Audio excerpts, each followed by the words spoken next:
ಬೆಂಗಳೂರಿನ Priyank Kharge, Mohammed ನಲ್ಪಾಡ್ಗೆ ಕೋರ್ಟ್ನಿಂದ summons, criminal ಕೇಸ್ಗೆ ಸೂಚನೆ.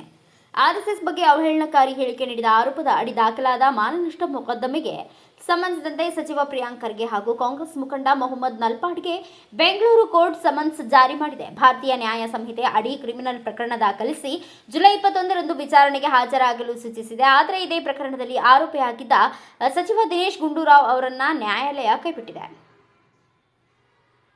ಬೆಂಗಳೂರಿನ 42ನೇ ಹೆಚ್ಚುವರಿ ಮ್ಯಾಜಿಸ್ಟ್ರೇಟ್ ನ್ಯಾಯಾಲಯವು ಜೂನ್ 27ರಂದು ಈ ಆದೇಶ ಹೊರಡಿಸಿದೆ.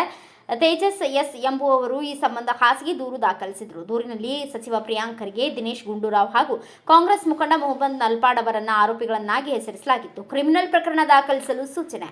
ದೂರಿನ ಸಮಗ್ರ ಪರಿಶೀಲನೆ ನಡೆಸಿದ ನ್ಯಾಯಾಲಯವು ಹೊಸ ಕ್ರಿಮಿನಲ್ ಕಾನೂನು ಭಾರತೀಯ ನ್ಯಾಯ ಸಂಹಿತೆ 2023ರ ಸೆಕ್ಷನ್ 356ರ ಅಡಿಯಲ್ಲಿ ಪ್ರಿಯಾಂಕ್ ಖರ್ಗೆ ಮತ್ತು ಮೊಹಮ್ಮದ್ ನಲ್ಪಾಡ್ ವಿರುದ್ಧ ಆರೋಪವನ್ನು ಪರಿಗಣಿಸಿದೆ. ಪ್ರಕರಣವನ್ನು ಕ್ರಿಮಿನಲ್ ಮೊಕದ್ದಮೆಯಾಗಿ ದಾಖಲಿಸಲು ಸೂಚಿಸಿರುವ ಕೋರ್ಟ್ ಇಬ್ಬರು ಆರೋಪಿಗಳಿಗೆ ಸಮನ್ಸ್ ಜಾರಿ ಮಾಡಿದೆ. ಜುಲೈ 21ಕ್ಕೆ ಖುದ್ದು ಹಾಜರಿಗೆ ನಿರ್ದೇಶನ. ದೂರಿನಲ್ಲಿ 1ನೇ ಆರೋಪಿಯಾಗಿರುವ ಪ್ರಿಯಾಂಕ್ ಖರ್ಗೆ ಮತ್ತು 3ನೇ ಆರೋಪಿಯಾಗಿರುವ ಮೊಹಮ್ಮದ್ ನಲ್ಪಾಡ್ ಅವರು ಮುಂದಿನ ವಿಚಾರಣೆಗಾಗಿ ಜುಲೈ 21ರಂದು ನ್ಯಾಯಾಲಯಕ್ಕೆ ಹಾಜರಾಗುವಂತೆ ನಿರ್ದೇಶನ ನೀಡಲಾಗಿದೆ. ದಿನೇಶ್ ಗುಂಡೂರಾವ್ಗೆ ಬಿಡುಗಡೆ. ದೂರಿನಲ್ಲಿ 2ನೇ ಆರೋಪಿಯಾಗಿದ್ದ ಆರೋಗ್ಯ ಸಚಿವ ದಿನೇಶ್ ಗುಂಡೂರಾವ್ ಅವರ ವಿರುದ್ಧ ಪ್ರಕ್ರಿಯೆಯನ್ನು ಮುಂದುವರಿಸಲು ನ್ಯಾಯಾಲಯ ತಿರಸ್ಕರಿಸಿದೆ. ದೂರು ಅಂಗೀಕರಿಸುವ ಆರಂಭಿಕ ಹಂತದಲ್ಲಿ ಅವರ ಹೆಸರನ್ನು ಕೈಬಿಡಲಾಗಿದೆ. ಆದರೆ ಹೀಗೆ ಕೈಬಿಡಲು ನಿಖರವಾದ ಕಾರಣಗಳೇನು ಎಂಬುದು ಈವರೆಗೂ ತಿಳಿದುಬಂದಿಲ್ಲ.